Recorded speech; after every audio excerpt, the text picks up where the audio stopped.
भाई दोस्तों राम राम। कहते हैं ना कि ज़िंदगी की बुलंदियों पर पहुंचने के लिए हर किसी को बहुत मेहनत करनी पड़ती है। और जंगल को, खलियान को, खेत को और मकान को बहुत मेहनत करनी पड़ती है भैया। और जो मेहनत करता है ना वही बुलंदी तक पहुंचता है। जैसे ये टंकी है ना, ये टंकी, इसको बनाने में भी बड़ी मेहनत करनी पड़ी होगी। ये जंगल है, और जंगल को, खलियान को या मकान को, हर जगह दोस्तों मेहनत तो करनी पड़ती है। बस ये है कि मेहनत रंग लाती है भाई। समय तो लगता है, लेकिन एक कहावत है ना कि जब तक मेहनत रंग ना लाए तब तक वो मेहनत मेहनत नहीं कहलाती।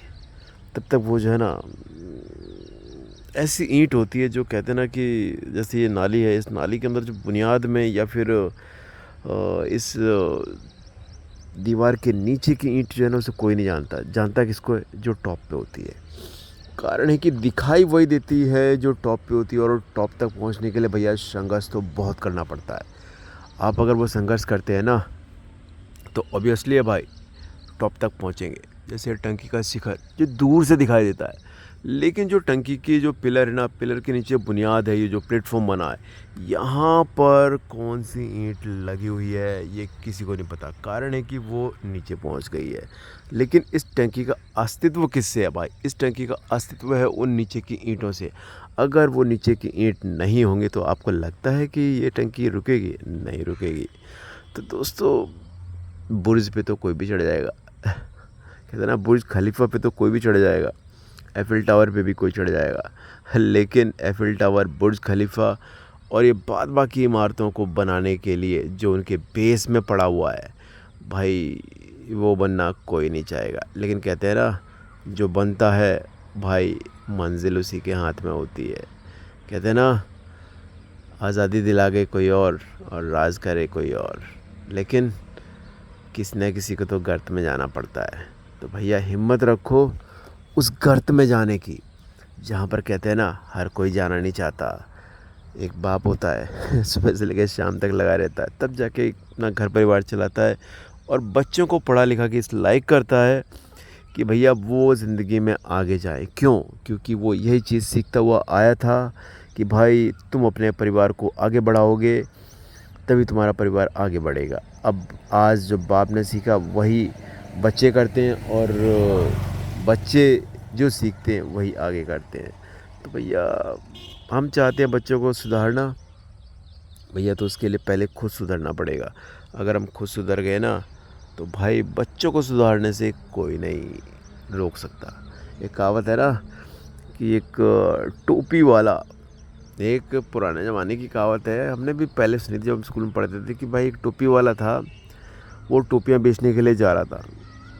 रास्ते में उसको भैया क्या कहते हैं, थोड़ी सी थकान महसूस हुई, गर्मी हो रही थी, तो एक बड़े से वृक्ष, जैसे वृक्ष है ना, उस वृक्ष के नीचे जाके भाई वो लेट गया। उसे ये नहीं पता था कि इस वृक्ष के ऊपर बंदर रहते हैं। बंदरों ने आके उसकी सारी की सारी टोपियाँ निकाल ली और पेड़ के ऊपर चढ़ गए। जैसे ही उसकी आँख खुली, उसने देखा, क्या देखा कि उसकी पोटली खुली पड़ी है और उसकी पोटली में एक भी टोपी नहीं है। टोपियाँ कहाँ? बंदर लेके अपने सिर पे टहनियों पे बैठे हुए हैं भाई। कहते हैं ना, व्यापारी बड़ा परेशान, कह रहे यार मैं तो लुट गया, बर्बाद हो गया। लेकिन कहते हैं ना, रोना धोना और चिल्लाना, कहते इनसे कोई मंजिल नहीं मिलती, इनसे कोई समाधान नहीं मिलता कि मैं लुट गया, मैं बर्बाद हो गया। उसका क्या करूं? उसने पत्थर उठा के मारने की कोशिश करी तो बंदर बहुत सारे, तो क्या करता, उसे पता था मेरे को तो भाई धो देंगे। तो उसने एक जुगत लगाई, उसके पास एक टोपी खुद की पड़ी हुई थी, उसने वो टोपी ली और पटाख से नीचे फेंक दी। जैसे ही उसने टोपी फेंकी, बंदरों ने भी, बंदर होते हैं नकलची, बंदरों ने तुरंत ही अपने सर की टोपी उठाई और नीचे फेंक दी। उसने झट झट झट झट तुरंत ही 2 सेकंड के अंदर सारी सारी टोपियाँ बीन ली, पोटली में डाली और अपना निकल पड़ा। तो दोस्तों, कहते हैं ना, जोश के साथ होश नहीं खोना चाहिए। और जब कहते हैं कि ऐसी परिस्थिति आए तो अपना दिमाग का इस्तेमाल करो। कारण है कि भगवान ने इंसान को बनाया है ना, तो इस जन्म मरण, मैं कहता ना, इस जंजाल से मुक्ति पाने के लिए बनाया है। तो इसलिए दिमाग का इस्तेमाल करो, सारी मंजिलें पार होती हैं। आप भी तरक्की के शिखर पे जाओगे, लेकिन बुनियाद की ईंट बनना कोई कोई चाहता है। वीडियो अच्छा लगा और लाइक करो दोस्तों, चैनल को सब्सक्राइब करो। ऐसे ही मज़ेदार वीडियो मैं अक्सर देता रहता हूँ। जय हिंद।